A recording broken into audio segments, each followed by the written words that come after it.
اعوذ باللہ من الشیطان الرجیم بسم اللہ الرحمن الرحیم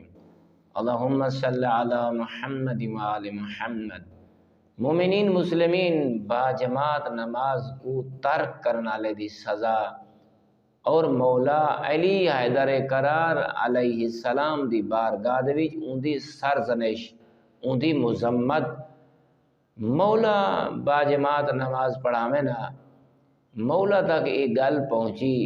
کہ کچھ لوگ ہیں جیڑے با جماعت نماز سارے کٹھے ادا نہیں کر رہی ہے، تب مولا غضبناک ہوئے۔ مومنین مسلمین اسد با جماعت نماز بارے کدیں سوچا ہی نہیں، فکر ہی نہیں کی تھی، اگے پیچھے بیٹھے رہا ماشاءاللہ جیلے با جماعت نماز یہ مسجد مؤذن آزان دے سی اسا تتر بتر ہو گئے سو وات ایویں سارے کام سکوں ویلے یاد آوے سن، کیونکہ شیطان جڑے او مومن دا دشمن ہے، او چاہتا ہی نہیں کہ او مقام حاصل کرے جیڑا اللہ نے این دے واسطے جنت بھی مقام بنایا ہوئے۔ او چاہن کہ اے ہمیشہ میرے لشکر جراوے، رحمان دے لشکر کو لی میں کنارہ کاشتی آراوے۔ تو مولا تک پہنچی، مولا نے واعظ و نصیحت کرنا شروع کر دیتا، ممبر تے آ بیٹھے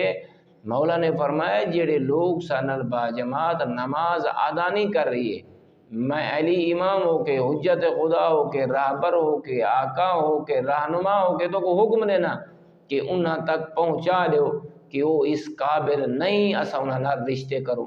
وہ اس قابل نہیں جو ساری محافل دے وچ آ کے بامن آ کر سارے کول مشورہ گنن، او اس قابل نہیں جو اساں انہاں دے نال ایک دسترخوان تے بیٹھ کے کھانا کھاؤں۔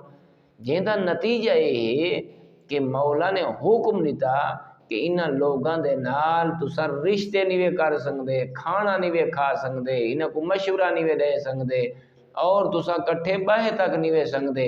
اصحاب تا اتنے تک فرمینن مولا اتنے غضبناک ہوئے